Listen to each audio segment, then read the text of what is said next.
Bismillahirrahmanirrahim. Assalamualaikum warahmatullahi wabarakatuh. Alhamdulillahi rabbil alamin alladhi razzaqa ahla Indonesia istiqlalahum fi syahri Ramadan. Wassalatu wassalamu ala rasulillahi alladhi ursila rahmatan lil alamin fa akmala kulla nuqsan. Fasalawatullahi alaihi wa salamuhu tam wa ala alihi wa sahbihi wa dhurriyyatihi wa ummatihi ila yaumil mi'ad wa ba'd. Saudara-saudariku sebangsa setanah air, tanpa terasa kita memasuki periode sepertiga akhir pertama di bulan Ramadan di tahun 1445 Hijrah saat ini. Baik yang telah memasuki di hari ke-9 ataupun juga yang memasuki di hari ke-8, semua dinilai berdasarkan niat, keimanan, dan keikhlasannya. Untuk itulah panggilan puasa dibuka dengan kata iman. Ya ayyuhalladzina amanu, hai semua orang yang punya keyakinan paripurna, punya kesungguhan, punya keikhlasan untuk menunaikan perintah Allah. Kutiba alaikumussyam. Dengan iman itu, dengan keikhlasan itu, dengan kesungguhan itu, diwajibkan bagi kita semua menunaikan ibadah puasa. Alhamdulillah kita diberikan oleh Allah kesehatan, kekuatan, kebahagiaan menikmati Ramadan sampai detik ini. Melengkapi semua kebahagiaan dan kenikmatan itu, ada cerita istimewa, ada kenangan yang tak boleh dilupakan, ada pengingat yang harus dihadirkan, khususnya bagi umat Islam setiap tiba Ramadan. Umat Islam lebih spesifik lagi yang menjadi bagian dari warga negara Kesatuan Republik Indonesia yang kita cintai ini. 81 tahun yang lalu, berdasarkan penanggalan Hijriah, tepatnya 9 Ramadan 1364 Hijriah, bersamaan dengan tanggal 17 Agustus tahun 1945. Di hari Jumat, dengan izin Allah Subhanahu wa Ta'ala, kita mendeklarasikan kemerdekaan negara yang kita cintai ini melalui perjuangan yang sangat panjang, dan diwakili deklarasi proklamasi itu sebagaimana kita ketahui oleh dua tokoh yang sangat kita cintai, yaitu Insinyur Soekarno dan juga Muhammad Hatta.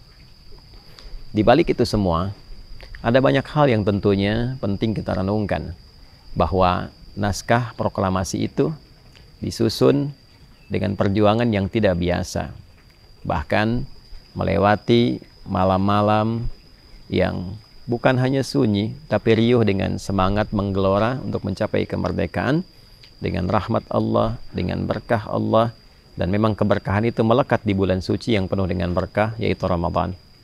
Kesaksian orang-orang yang hadir di sekitarnya dan menceritakan pada kita sehingga sampai beritanya saat ini dan bisa kita akses dalam setiap ruang-ruang yang tersaji. Selesailah itu kurang lebih pada pukul 3 menjelang makan sahur di kediaman Laksamana Muda Maeda, yang memperkenankan kediamannya untuk dijadikan sebagai tempat rumusan bagi sekelompok tokoh-tokoh bangsa. Insinyur Soekarno, Muhammad Hatta, kita dapati juga Sayuti Melik, kemudian juga kita dapati beberapa tokoh-tokoh perwakilan muda yang ada di sekitaran Jakarta. Pun demikian, beberapa wartawan juga hadir, termasuk di dalamnya ada BM Diah Burhanuddin Muhammadiyah, kelahiran 7 April, yang juga hadir pada masa itu membersamai peristiwa dimaksud. Yang paling menarik yang ingin saya sampaikan adalah semua apa yang diraih dari kemerdekaan ini adalah hasil perjuangan yang tulus, ikhlas, mengharapkan rahmat Allah yang Maha Kuasa, mengharapkan berkah Allah yang Maha Kuasa, diiringi perjuangan yang menghadirkan keringat, darah, bahkan air mata. Kita mendapati semua kebahagiaan, kenikmatan, kebanggaan, dan kedamaian dalam berkehidupan berbangsa, bernegara dengan proses yang tidak mudah. Sampai itu dideklarasikan. Dan di antara deklarasi yang paling penting adalah kesadaran sepenuhnya bahwa nikmat kemerdekaan ini diraih pada bulan yang penuh berkah atas rahmat Allah berdasarkan keinginan yang sangat luhur, atas berkat rahmat Allah yang Maha Kuasa, dan dengan didorongkan oleh keinginan luhur. Itu yang tercantum dalam preambul Undang-Undang Dasar 1945 itu.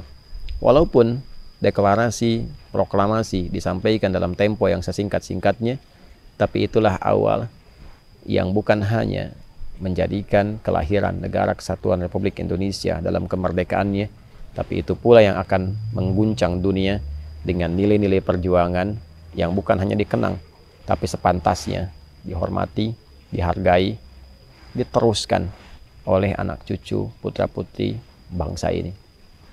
Saudara-saudariku, genap dari peristiwa itu, jika hitung dari 1945, maka kita dapati 79 tahun kita telah merdeka sampai dengan tahun 2024 ini setidaknya menjelang bulan Agustus. Jika sampai pada bulan Hijriah, tepat 81 tahun di hari ini kita mendapatkan kemerdekaan kita. Pertanyaan terbesarnya adalah, dari perjalanan yang begitu besar itu, yang didasari oleh pengorbanan yang tidak mudah, pengorbanan orang tua kita, yang sebagian mereka wafat dalam keadaan yang tidak biasa. Tapi kami yakin semuanya wafat dalam keadaan terhormat, walaupun sebagian mereka di bumi hanguskan oleh penjajah. Ada yang dihabiskan di lingkungan pedesaan, tak sanggup memilih kata-kata yang kiranya tidak pantas untuk dihadirkan demi kehormatan mereka. Tapi mereka gugur sebagai pejuang, gugur sebagai syuhada, gugur sebagai orang-orang yang menyiapkan kedamaian, ketentraman, ketenangan yang ingin dinikmati oleh anak cucunya di kemudian hari. Pertanyaan terbesarnya, sampai detik ini, berapa di antara kita yang merenungi semua perjuangan itu untuk menjadikannya sebagai pondasi kita melangkah demi membangun negeri yang telah dilahirkan ini, demi menjaga kedamaian dan keamanan yang telah ditegakkan ini, demi memakmurkan dan menghadirkan cita-cita terbaik dari orang tua kita yang telah berjuang sejak dulu itu. Saya ingin berkata kepada pertama, segolongan orang-orang yang mendapatkan amanah dari bangsa ini, dari negara ini, untuk mengelola, menjalankan, dan juga menjaga roda pemerintahan, roda keadilan, roda kemakmuran, roda kesejahteraan, dan roda kerukunan, kedamaian bangsa ini. Sejauh manakah kita semua telah menjaga keutuhan nilai-nilai kemerdekaan yang telah kita raih sampai dengan detik ini? Jika di legislatif setiap orangnya harus mendapatkan suara, misal 100.000 untuk dapat lolos ke Senayan, artinya dia telah mewakili 100.000 orang, 100.000 harapan, 100.000 titipan, 100.000 amanah yang bukan hanya akan diperjuangkan, tapi juga dengan 100.000 itulah dia akan dihisap. Ingat, negara ini dilahirkan dengan perjuangan, keringat, darah, air mata, teriakan takbir, dan juga ketulusan pengorbanan. Maka setiap perwakilan dari rakyat kita yang menitipkan aspirasinya, yang menitipkan harapan dan amanahnya, itu semua bukan hanya sekedar amanah yang harus diwujudkan, tapi satu saat, satu orang, setiap anggota dewan akan menerima hisab dari Allah di hari kiamat dari 100.000 orang yang menjadi bagian dari suara yang meloloskan ia ke Senayan itu. Pun demikian, di eksekutif, kalaupun hadir dalam pucuk pimpinan sebagai presiden, ataupun sebagai wakil presiden, ataupun sebagai menteri, ataupun sebagai bagian-bagian sampai ke bawahnya, gubernurkah, ataukah ke bawahnya bupatikah, sampai ke camatkah, lurahkah, dan turunan yang lainnya. Maka setiap tempat yang dipijak itu, ia mewakili harapan, aspirasi, amanat, sekaligus juga hisab yang akan dihadapkan pada Allah di hari kemudian. Pun demikian dengan masyarakat, dengan rakyat. Kita yang saat ini merasa bahagia, merasa tenang berpijak di negeri ini, kita pun dihisab. Salah satunya hisab menjaga negeri ini, mencintai negara ini yang telah dihadirkan dengan penuh perjuangan yang tidak biasa. Adakah di antara kita yang berusaha berkontribusi membangun negeri kita sebagai amanah yang Allah telah tetapkan kepada kita sebagai bagian dari warga dan negara bangsa ini? Ingat, amanat pertama Adam adalah menjadi pemakmur, menjadi penyukses, pembangun di tempat yang dipijak. inni ja'ilun fil ardi khalifah. Dan negeri yang kita pijak, tempat yang kita pijak adalah Indonesia. Inilah amanah Allah untuk kita semua yang diberikan sebagai keberkahan atas rahmatnya, atas berkat rahmat Allah yang Maha Kuasa. Maka dengan itu saya mengajak pada kita semua, mari kita berevaluasi diri, merenung sejenak. Saya mengajak kepada semua kalangan masyarakat, saya mengajak pada semua kalangan pejabat untuk kita bersatu, membangun kedamaian yang diawali dengan taubat nasional. Mari kita bertobat, memperbaiki diri. Tidak harus alergi dengan kalimat taubat, tidak harus mengakui bahwa kita memang keliru, tapi akan lebih bagus bila kita mencoba menyadari untuk berevaluasi di semua kalangan. Mari bersama-sama saling mendoakan, menjadi orang baik. Alangkah indah kalau kita hidup rukun, tidak perlu terlalu tamak. Toh meninggal pun hanya akan membawa kain kafan. Toh meninggal pun, apa yang semua kita kumpulkan tidak akan pernah ikut ke alam kubur. Semua sudah teratur rezekinya. Yang belum jelas itu adalah bagaimana bekal kita untuk kembali kepada yang menciptakan kita, membawa segenap amanah yang akan dipertanggungjawabkan. Sebagai rakyat, sebagai pejabat, siapapun kita, termasuk para ulama, para ustadz, mari kita sekali lagi memohon ampunan kepada Allah, bertobat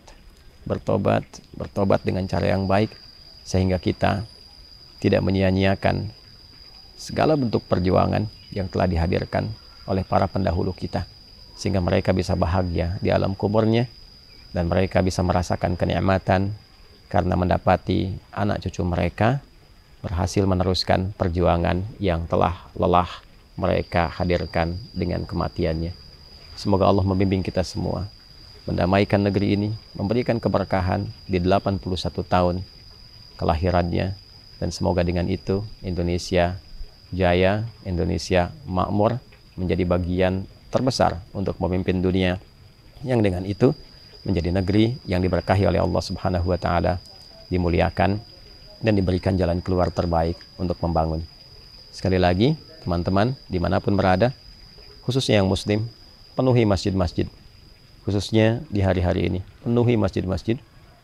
Mohonlah kebaikan kepada Allah untuk negeri ini, supaya Allah menyatukan kita dalam kebaikan, memberi hidayah kepada para pemimpin kita, memberi hidayah kepada kalangan elit kita, untuk meringankan hisab mereka di akhirat kelak, supaya semua kita, baik rakyat seluruhnya, kalangan elit, satu dengan yang lainnya, berkumpullah semua, bercengkrama di masjid, nikmati nikmat kemerdekaan dengan memohon ampunan kepada Allah dan memohon hidayah supaya dibimbing membangun negeri ini bersama-sama dengan penuh kedamaian dan semangat, agar kelak kita bisa bergandengan tangan menuju rahmat Allah, memohon ridhonya supaya Allah berkenan meringankan hisab kita di akhirat kelak.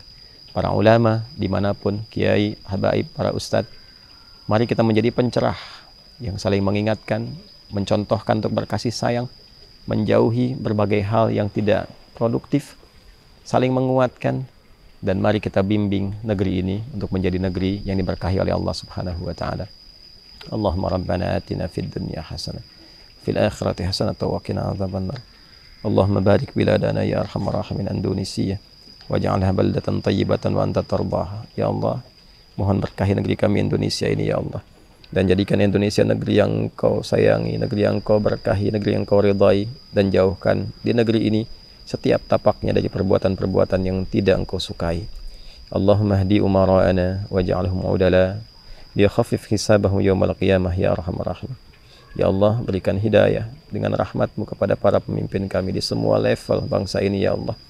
Berikan petunjuk yang membuat mereka berkeadilan dalam menunaikan tugas dan amanah kepemimpinan mereka, yang meringankan ya Allah, meringankan ya Allah hisab mereka di akhirat kelak. Allahumma hdi ya Allah ulama'ana waj'alhum mukhlashina lakad-din.